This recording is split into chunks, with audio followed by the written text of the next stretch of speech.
Hello everybody and welcome to this video by the Vaidya's Chess Hub. This is our second video in the series Queen's Gambit Decline, and if you haven't really watched the first video, I recommend you go ahead and watch it. It was about the martial defense. Those who have already seen it will remember, and I will provide the link in the description for that video, so please go ahead and watch that video as well. Enjoy it. At the moment, we will learn in this video what is popularly known as the elephant trap. It is for black, of course. It's in the Queen's Gambit Decline. And another thing which we will learn by virtue of this video is what is known as transposition.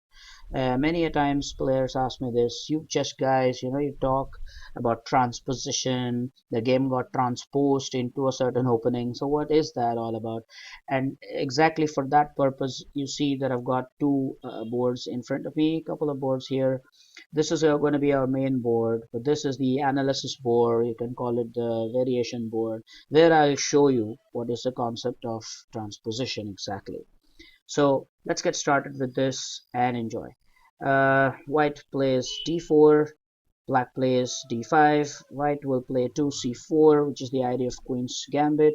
Since this is Queen's Gambit Decline, black will probably play one of the three choices, popular choices, c6, e6, and knight to f6.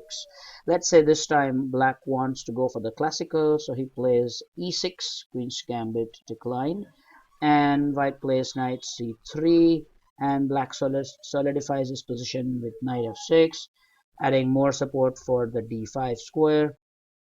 White wants to pin the knight on f6 by playing bishop g5. This is a pin. Of course, the knight is pinned to the queen. If the knight moves, white will be happy to capture the queen. And it is here that black plays the move knight b d7. Now, why did I say knight b d7 and not knight d7? It's because both the knights could hop onto this d7 square. So it's the knight on the b file which is going to come on d7. So I say knight b d7 and not only just knight d7. Now, white will think that this is a great opportunity to seize the pawn on d5. But before we go ahead, this is the right time to show you what transposition is. Now, I want you to take a look at this board onto your left. What will happen is we will arrive at this exact same position on the board, but with different sequence of moves.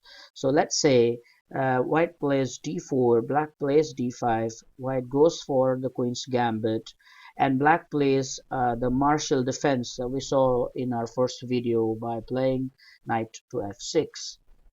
In this position, if white continues with knight c3, now black plays e6, white pins the knight by playing bishop g5, and black plays knight b d7. Remember, knight b d7?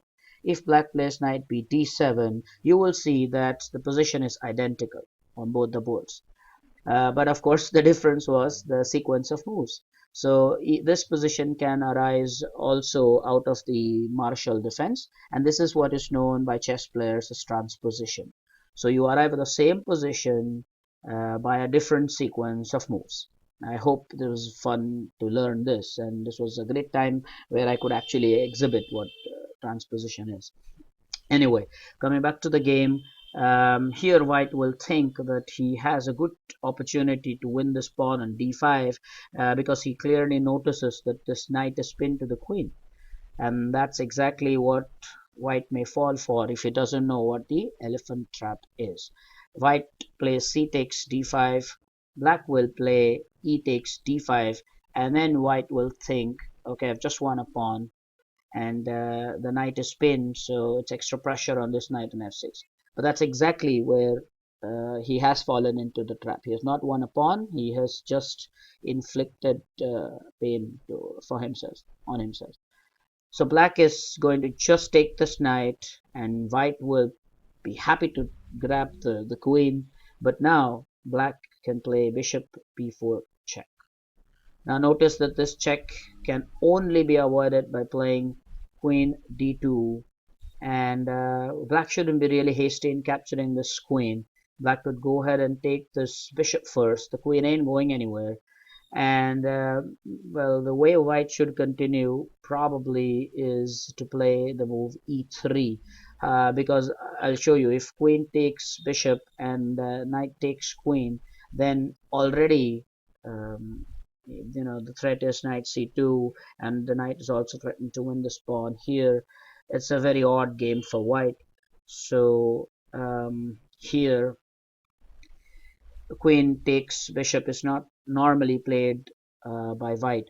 One more try could be white playing a move like e4, attacking the knight, but the rook can then come on to e8, pinning this pawn here, which has to be supported, and white could play f3.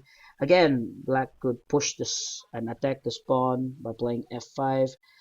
Here, if white plays bishop to d3 to support this pawn one more time, that is where this knight can hop on to f4. Of course, the queen is pinned, so queen can't take the knight, but the queen can take the bishop, and knight takes d3 check will win the queen back. And this is just completely losing for white. Here, uh, really the best way is for white to continue with 1 e3, but clearly, as you can see, after this black can take, and after king takes, white has emerged a minor piece up. He has got 3 minor pieces, and white will have 2 minor pieces. So this is what is known as the elephant trap. Hope this was interesting, and you also got to learn what is called this transposition in chess. Please leave your suggestions and comments. Your feedback is important for us. Give it a thumbs up if you've liked this video, and if you have any questions, do post them. We will continue this series on the Queen's Gambit decline. Up until next time, as I always say, keep playing, keep enjoying, keep learning chess. Thank you so much for watching this video. Until next time, bye bye.